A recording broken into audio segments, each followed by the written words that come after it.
কাংকনাকে সুধো ৰ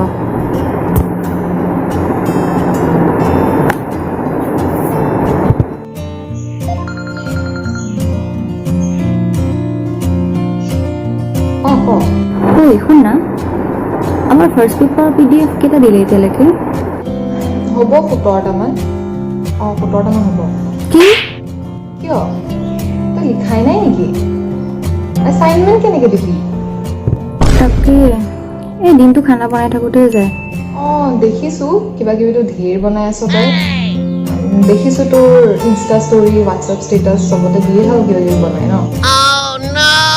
আচ্ছা শুন না তই মোক PDF কেইটা আকৌ দিবি নেকি মানে মোৰ ডাউনলোড হোৱা নাই ঐ কি কৰি আছ তই দেখা নাই নেকি কি কৰি আছো কি হ'ল এই নহয় এই অংকুডাল জানো কি আঁকি আছে সেউজীয়া সেউজীয়া এই সেউজীয়া সেউজীয়া কওঁতে মনত পৰিল তোৰ এই দিহিং পাটকাই কথাটো শুনিছ নাই বাৰু ইমান নাজানো দেখিছোঁ ষ্টেটাছ আচ্ছা শুন না তই মোক জলদি নোটছখিনি দেচোন হ'ব দে মই দি আছোঁ ঠিক আছে এইবাৰ মানে হোৱাটছএপ ইউনিভাৰ্চিটিটো পৰীক্ষা বেয়া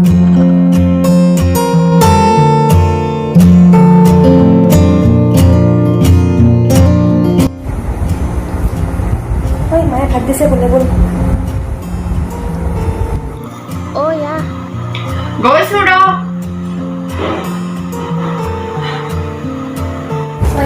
কিমান মাতিব 10 বাৰ আহিছনে গৈছোঁ লিখিহে আছোঁ খালি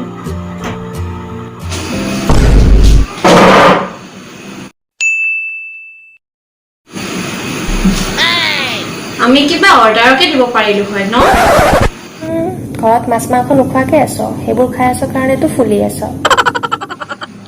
কৈছোঁহে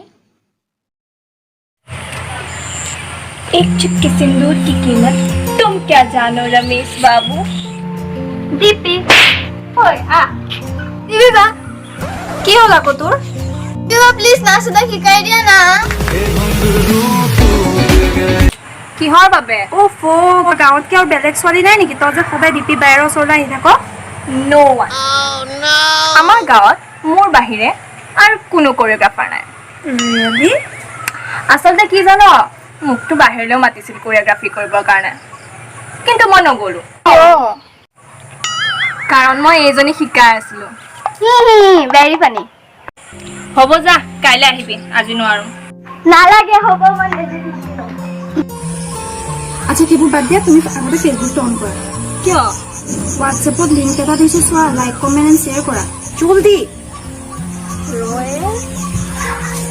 আৰে এইটোচোন গানৰ ভিডিঅ' জানো কেতিয়াবা গান গোৱা হলি মইতো আজিলৈকে তোৰ গান গোৱা শুনা নাই আৰে তুমিহে শুনা নাই মোৰ ফেচবুক ফ্ৰেণ্ডখিনি চবেই জানে মই গান গাওঁ বুলি বহুত ফ্ৰেণ্ড আছে জিকাৰ চান্সো আছে কৰা না কৰিছোঁ কি কি যে দিন আহিছে সেইটো এটা পাৰ্টিকুলাৰ জাগা যোনটো ডেহিং পাটকাই এলিফেণ্ট ৰিজাৰ্ভৰ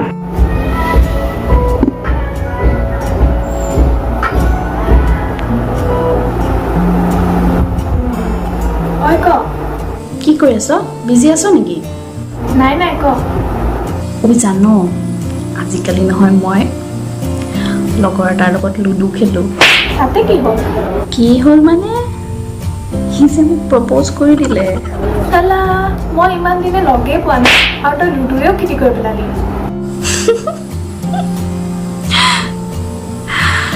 তইহে আৰু এতিয়া কেতিয়া যাব পাবি গুৱাহাটীলৈ কৰোণাও বাঢ়তি এপিনে লকডাউনো বাঢ়তি হ'ব দে এতিয়া মোক তই ডিম'টিভেট কৰি থাকিব নালাগে ঐ জানো মোচাৰ গোন্ধ ল'লে বোলে কৰোণা যায় জাননে কি ফাল্টু কোনে কৈছে এইবোৰ নাজানো পাই মোক কোনোবাই ফৰৱাৰ্ডিং মেছেজ এটা দিছিলে হোৱাটছএপত এইবিলাক কথা বিশ্বাস নকৰিবি দেই এই হোৱাটছএপ ফৰৱাৰ্ড কৰা মেছেজবিলাক চব সঁচা কথা নহয় দে কি যে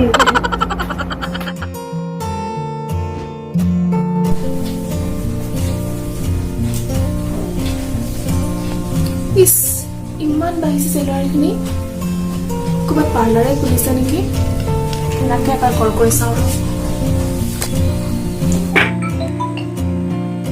হেল্ল', ঐ শুনচোন, তহঁতৰ ফালে পাৰ্লাৰ খুলিছে নেকি?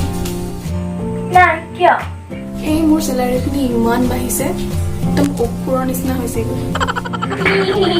মইতো থ্ৰেডিং নকৰোৱে। হয় দে। এটা কাম কৰ, নীলাশ্ৰী ফোন কৰি চাচোন, সিহঁতৰ ঘৰৰ কাষৰখন চাগে খোলা আছে। অঁ ন, তাকে ফোন কৰি চাওঁ ৰ।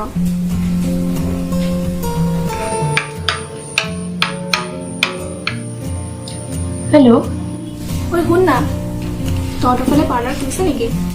নাই ৰে, জাননে মোৰ লিপষ্টিকটো যে কেতিয়াই শেষ হ'ল, বাজনী আনি দিছিলে, কেতিয়ানো পাম আকৌ। সেই এনেকৈ হ'লেচোন জংঘল চাবলৈ তহঁতে মোৰ ওচৰত আহিলেই হ'ব। মোৰ যি ৰকমত বাঢ়িছে।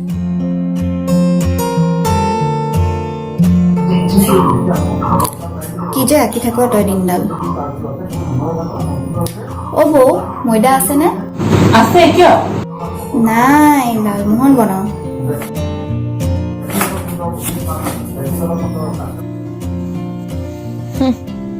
এনেকে মাষ্টাৰ চেফজনে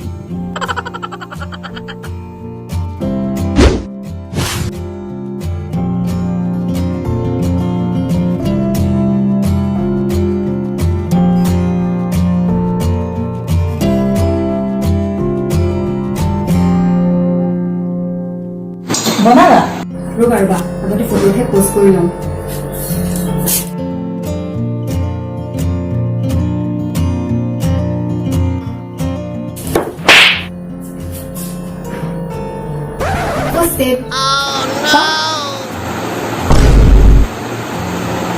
এইগাল গোটেই টান হ'লচোন। কি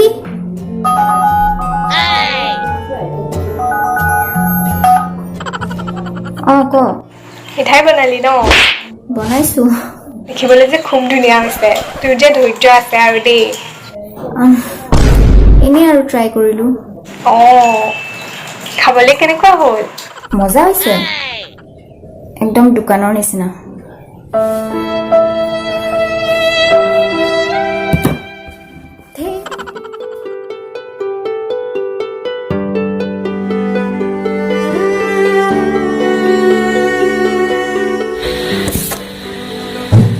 তহঁতে খালি চেলফি টিকটকে বনাই থাক। অসমৰ কথা কিবা জাননে? কি হৈ আছে দিহিং পাটকাই? চালেহে গম পাবি। জৈৱ বৈচিত্ৰ্যৰে ভৰপূৰ এখন অভয়াৰণ্য এতিয়া যেন মৃত্যুৰ গৰাহত। জীৱশ্ৰেষ্ঠ মানৱৰ কঠোৰ হাতৰ চেপাত গত বগাইছে এখন বৰ্ষাৰণ্যই। প্ৰকৃতিৰ বুকু খান্দি যিসকল ধ্বংস কৰি দেশৰ অৰ্থনৈতিক ভেটি সুদৃঢ় কৰাৰ অঘোষিত প্ৰতিযোগিতাই এতিয়া মৃত্যু মাতিছে এখন দিহিং পাটকাইৰ মৃত্যু ঘণ্টা।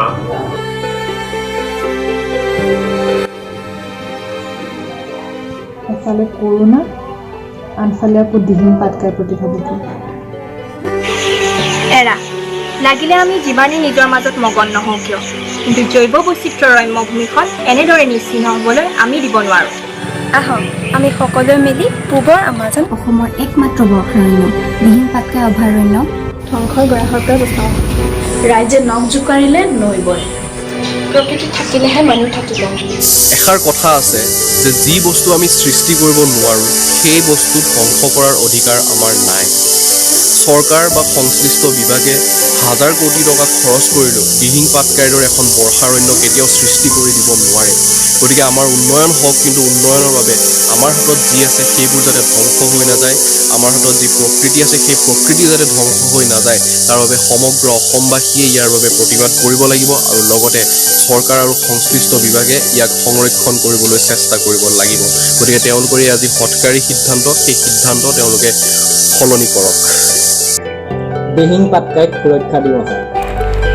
Save Dehing Patkai. Save nature, save life.